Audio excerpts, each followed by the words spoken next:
Во-первых, уважаемый Тимур, Рамзан Кадыров не является губернатором, он является главой Чеченской Республики, у которой есть своя конституция и соответствующие органы власти. Да, мы живем в федеративном государстве. Окей, извините, да, Да, согласен, это принято. первое. Второе.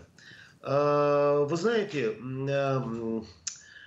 я думаю, что выделение каких-то народов в изгои, нагнетание определенной ауры вокруг таких народов, наверное, это все-таки такая болезнь человечества, когда она находится на каком-то таком своем, в какой-то переломной стадии, что ли. Если помните, не так далеки те времена, когда во всех бедах обвиняли евреев, там, да, цыган, какие-то еще другие народы.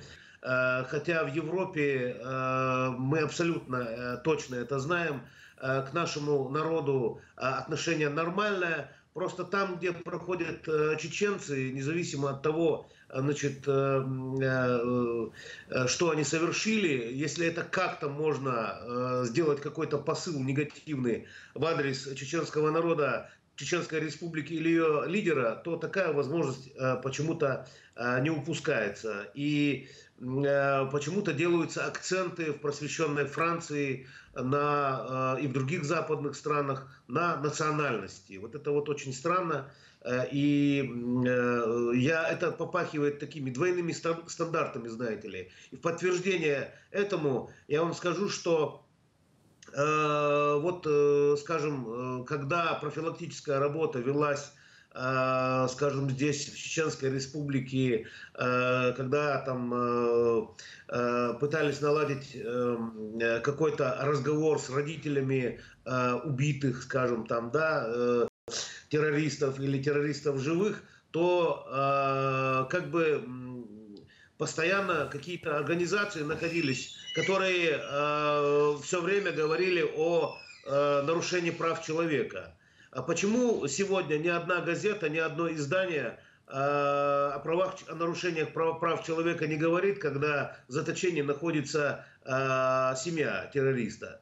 А почему, кстати, это происходит? Это как-то связано с особенностями отношений в семье, в чеченском обществе? Очень хороший вопрос. У нас специальная ведется работа в рамках концепции по духовно-нравственному воспитанию молодежи в Чеченской Республике, в том, чтобы и с родителями в том числе ведется работа для того, чтобы они знали о том, что, знаешь, гарантировать на все там 100%, что родители будут досконально знать, чем занимаются их дети, мы не можем, но стремиться к этому надо, потому что в чеченском обществе, в Чеченской Республике, закрыв глаза или спустя рукава, не относятся к человекоубийству и не относились испокон века, да?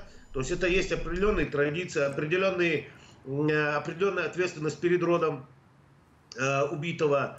Поэтому здесь очень сложный момент. И мы стараемся сделать все, создать все условия для того, чтобы родители знали, чем занимаются их дети. А вот теперь И вопрос. да, Есть ли официальные или неофициальные контакты между европейскими спецслужбами и силовиками в Чечне, именно представителями чеченской национальности, которые бы происходили вот на уровне там, предотвращения терактов, консультирования или прочего, или нет такого?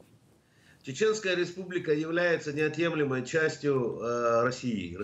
Окей, да, я не против, я просто к тому, что... Я понял вопрос, я отвечу. Разумеется, предложения, в том числе государствам, их политическим элитам, спецслужбы как бы тоже из этой истории, были предложения о возможном взаимодействии и партнерстве по борьбе с международным терроризмом. Но, к сожалению, Старый Свет пока к этому глух. Он больше, скажем, он гораздо трогательнее относится к санкциям, да, и по отношению к России. Это, видимо, для них важнее.